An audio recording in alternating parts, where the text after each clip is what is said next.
Hi hello friends, இன்றைக்கி நம்ம என்ன பண்ண போகிறோன்னா பட்டாணி குருமா எப்படி பண்ணுறதுன்னு தான் பார்க்க போகிறோம். இது பண்ணுறது ரொம்ப ஈஸி, டேஸ்ட்டாகவும் இருக்கும். கண்டிப்பாக நீங்களும் ட்ரை பண்ணி பாருங்கள். இப்போ எப்படி பண்ணுறதுன்னு பார்க்கலாமா? இப்போ நம்ம குருமாவுக்கு தேவையான பொருளெல்லாம் ரெடி பண்ணி வச்சுக்கலாம். 2 பெரிய வெங்காயத்தை மிக்ஸி ஜாரில் அரைச்சி தனியாக எடுத்து வச்சுக்கலாம். அப்புறம் ஒரு தக்காளி, அது கூடவே கொஞ்சமாக இஞ்சி, கொஞ்சமாக பூண்டு, இதையும் அரைச்சி தனியாக எடுத்து வச்சுக்கலாம். இப்போ வேக வச்ச பட்டாணி, உருளைக்கிழங்கு இந்த ரெண்டையுமே சேர்த்து அரைச்சி தனியாக எடுத்து வச்சுக்கலாம். இப்போ ஸ்டவ் ஆன் பண்ணிவிட்டு ஒரு பாத்திரத்தில் கொஞ்சமாக எண்ணெய் ஊற்றிக்கோங்க. எண்ணெய் நல்லா சூடானதும் வாசனைக்காக பட்டை, கிராம்பு, ஏலக்காய், பெருஞ்சீரகம் இதெல்லாம் சேர்த்துக்கோங்க.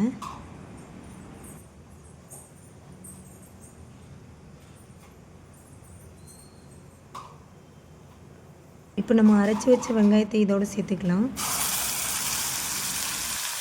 வெங்காயம் நல்லா வதங்கட்டும்.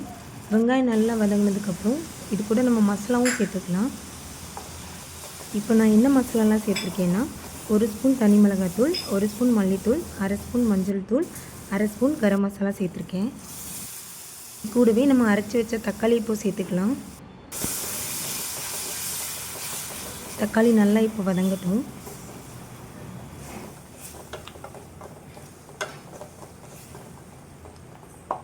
இது கூடவே நம்ம குருமாவுக்கு தேவையான அளவு உப்பையும் சேர்த்துக்கலாம்.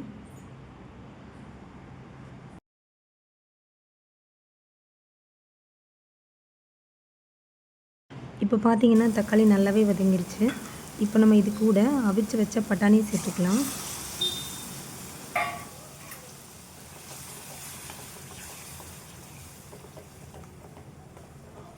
நல்லா கிளறி விட்டுக்கலாம். இது கொஞ்ச நேரம் கொதிக்கட்டும். இப்போ நம்ம இது கூடவே அரைச்சி வச்ச உருளைக்கிழங்கு பட்டாணியையும் சேர்த்துக்கலாம். இப்போ குருமாவை நல்லா கிளறி விட்டுக்கோங்க.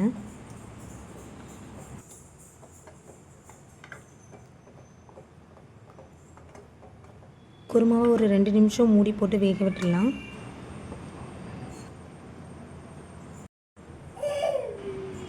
அவ்வளோதாங்க, குருமா இப்போ நல்லா ரெடி ஆயிடுச்சு.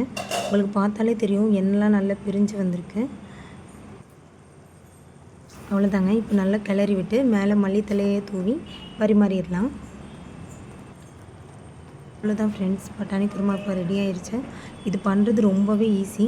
பட்டாணியை மட்டும் ஊற வச்சுக்கிட்டால் போதும். மற்றபடி இது பெரிய வேலைலாம் எதுவுமே இல்லை. கண்டிப்பாக நீங்கள் ட்ரை பண்ணி பாருங்கள். ட்ரை பண்ணிவிட்டு எப்படி இருந்துச்சுன்னு கண்டிப்பாக கமெண்ட் பண்ணுங்கள். உங்களுக்கு என்னோடய சமையல் வீடியோஸ்லாம் பிடிச்சிருந்தா லைக் பண்ணுங்கள், ஷேர் பண்ணுங்கள். மறக்காமல் சப்ஸ்கிரைப் பண்ணி சப்போர்ட் பண்ணுங்கள். தேங்க்யூ.